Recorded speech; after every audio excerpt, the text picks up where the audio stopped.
Bon matin tout le monde! Ce matin, le titre de ma pensée du jour, c'est une question d'appui. Et puis, je pense à, peut-être ça vous est déjà arrivé de le faire ou de le subir.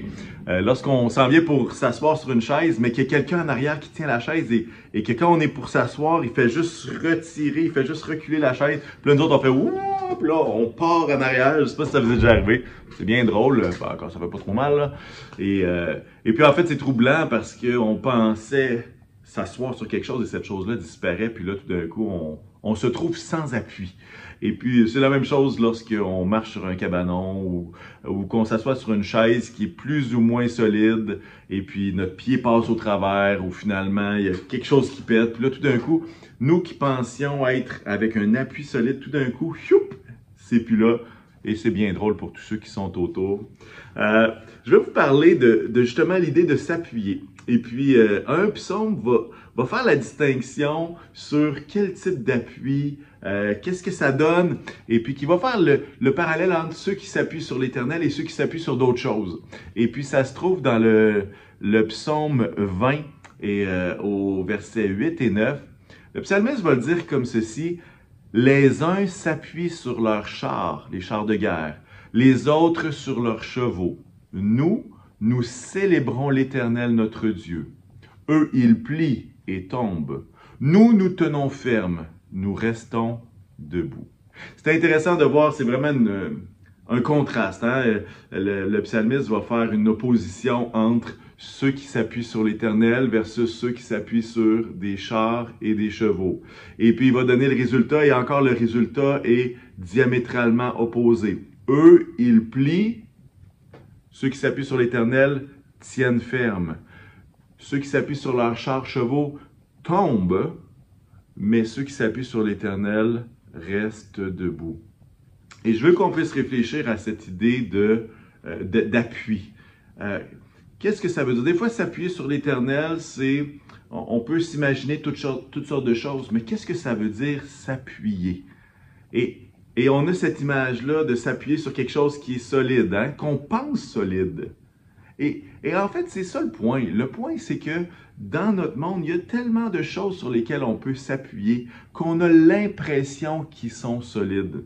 Ce que je veux dire par là, hein, cette chaise-là qui semblait très solide, mais qui finalement, lorsqu'on s'assit dessus, on tombe par terre, elle semblait solide, mais finalement, l'expérience nous montre qu'elle ne l'était pas. Même chose lorsqu'on marche sur un cabanon, puis il y a quelque chose qui est plus trop en bon état, on pensait que c'était solide. Jusqu'au moment où est-ce que notre pied touche au mauvais endroit. Et on comprend que c'était pas quelque chose pour s'appuyer, ou en fait, l'appui n'était pas aussi solide qu'on le pensait. Et puis, en fait, dans l'Ancien Testament, cette idée-là de s'appuyer sur les chars et les chevaux, c'est quelque chose qui est classique parce que le roi ou les princes des différents peuples autour, finalement, c'était selon le nombre de chevaux, selon le nombre de chars, que finalement devenait leur confiance ou leur assurance. Si une nation vient nous attaquer, puis elle a 25 fois plus de chars que nous, ben on va peut-être aller demander la paix parce que on va se faire ramasser, on va se faire tuer. Et puis en fait, le psalmiste va dire, « Wow, regardez, eux, il y en a qui s'appuient sur ça, sur les choses qui nous paraissent fortes, les choses qui nous apparaissent inébranlables. » Mais en fait, le psalmiste va dire, « Hey, mais nous, là, on célèbre l'Éternel. Nous, on a trouvé le roc solide, la pierre de fondation, celui qui ne bouge jamais, celui qui est inébranlable. » Et l'expérience nous montre que ceux qui s'appuient sur des choses qui ne sont pas l'Éternel vont finir par plier et tomber, mais ceux qui tiennent ferme sur ce rocher solide, qui s'appuient sur Dieu, eux restent debout. Alors, peut-être qu'aujourd'hui, on ne collectionne plus les chars, les voitures, peut-être que oui, mais les chars et les chevaux.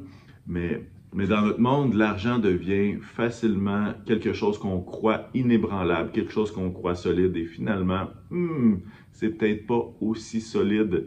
Hein? Les uns s'appuient sur leur capacité, sur leur intelligence, mais il y a des fois où est-ce qu'on se ramasse à terre quand on fait ça.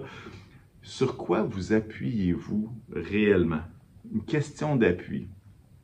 Et puis ce psaume-là nous rappelle que, justement, on peut s'appuyer sur Dieu. On peut, lorsqu'on est... Et j'ai cette image-là parce que je me suis déjà blessé au genou. On a cette habitude-là qu'on a l'impression que nos jambes sont très appuyées. On peut s'appuyer dessus, c'est en forme, c'est correct, puis on marche, puis on y pense pas.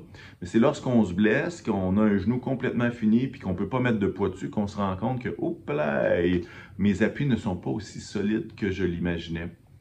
Et l'idée, c'est de dire, regarde, Dieu ne nous demande pas d'être forts par nous-mêmes pour s'appuyer sur nous-mêmes. Mais Dieu nous appelle à reconnaître que justement, on a besoin d'un appui. Et cet appui-là, c'est Jésus. Cet appui-là, c'est notre Dieu, celui qui veille sur chacun de nous. Et à quelque part, le psaume nous suggère de célébrer l'Éternel, notre Dieu, parce que justement, en lui, nous tenons ferme, en lui, nous restons debout. Alors, je vous encourage ce matin à garder votre appui sur celui qui est inébranlable. Bonne journée à tout le monde.